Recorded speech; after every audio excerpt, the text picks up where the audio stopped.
From MTN News, this is Montana This Morning. Water from the Yellowstone River was up to waist high all over this local business. How the community rallied together to support them coming up. And the federal officials toured flood damage in Red Lodge yesterday, what they saw and how the federal government can help, also coming up. It's now 6:30 on this. Wow, the sun is up in the mining city. That's Community Hospital of Anaconda's ICAM. The sun is up and it's going to stay up. Yes. And there's not going to be anything to stop it from shining down on us today. Boy, you are just like I've been listening. Keen observer all morning long. I hang on every word you say, Matt Elwell. Yeah, I wish my kids would do that. I'm not mowing your lawn, though. It's not happening. So. I don't care what they do, as long as they do something. Yeah. Fairly warm conditions for the morning. 60 degrees in Butte, 48 in Belgrade. It's a warm day. I expect to see mostly sunny skies. Wind gusts between 30 and 40 miles an hour with peak gusts between 45 and 60 in some cases. It's going to be a windy but sunny day. Daytime highs into the upper 80s. Warmest day of the year so far. We haven't even hit summer. We'll talk more about your forecast in just a few minutes. All right, thank you, Matt. 6:31, our top story this half hour. Governor Greg Gianforte's office says the governor is back in Montana after a personal trip out of the country. Currently under a statewide disaster declaration, a request for a major disaster declaration from President Joe Biden was approved on Wednesday.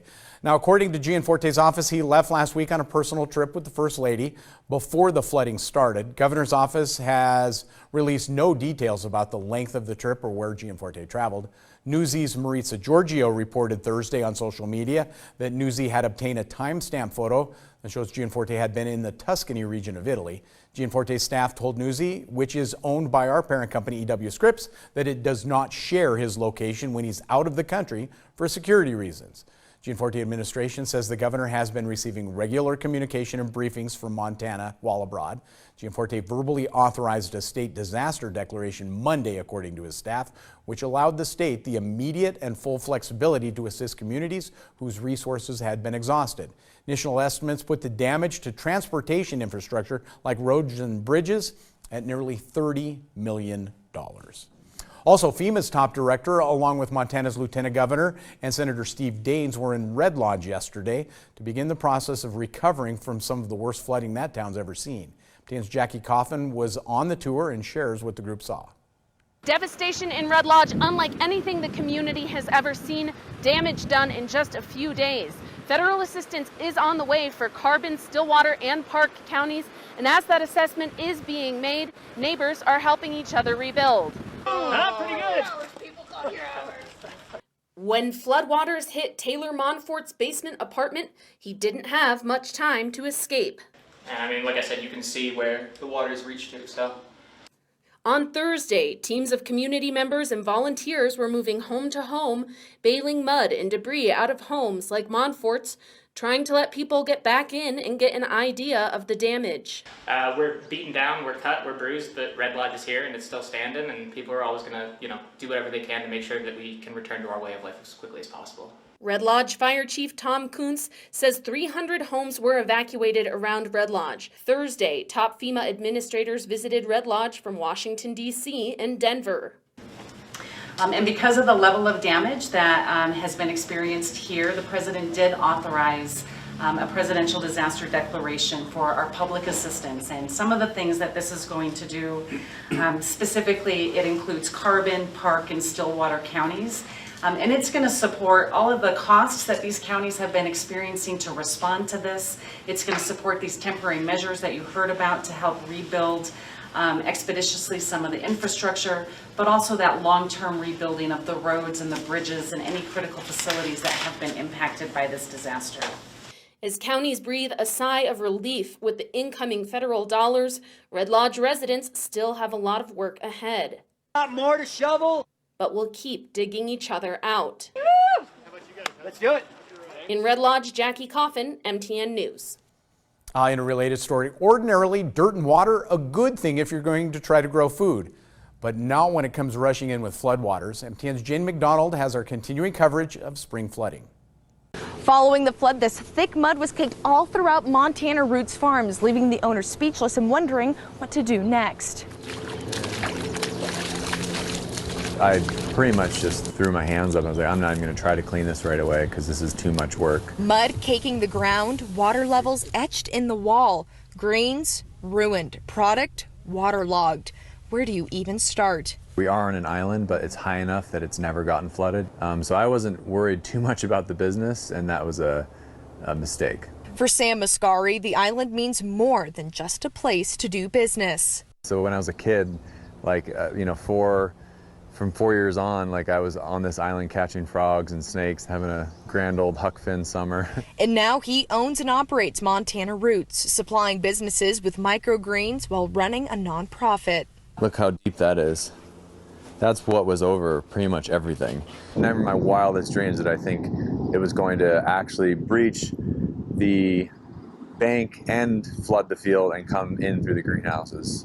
The moment Sam returned to the island to see the damage, people started streaming in, people just giving everything they could and without even being asked, and it was just so much generosity. Just how quickly everybody came and was like, here we go, like, yeah. Let's do it. Like everybody's grabbing squeegees and shovels and hoses and just like hauling stuff and really showing up, bringing food. Like we're so deeply touched and grateful. An island of memories submerged and now being restored and brought back. There's a lot that's out of our hands, and that's kind of the agreement you have when you live in a beautiful wild place like Montana and right along the Yellowstone River too. Now the seeds that they lost in the flood, they're hoping will get replaced within about a week's time. That way they can get them planted and get them harvested out into the community. In Livingston, Jane McDonald, MTN News.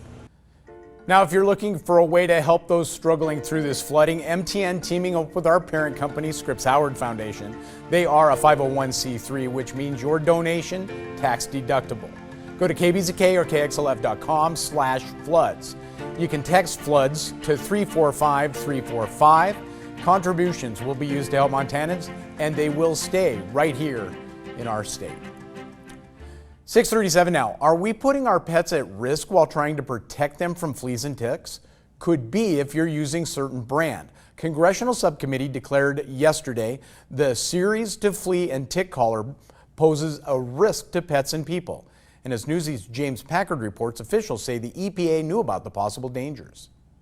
The steps that we are asking for today are crucial because it's important to protect our pets and our families too.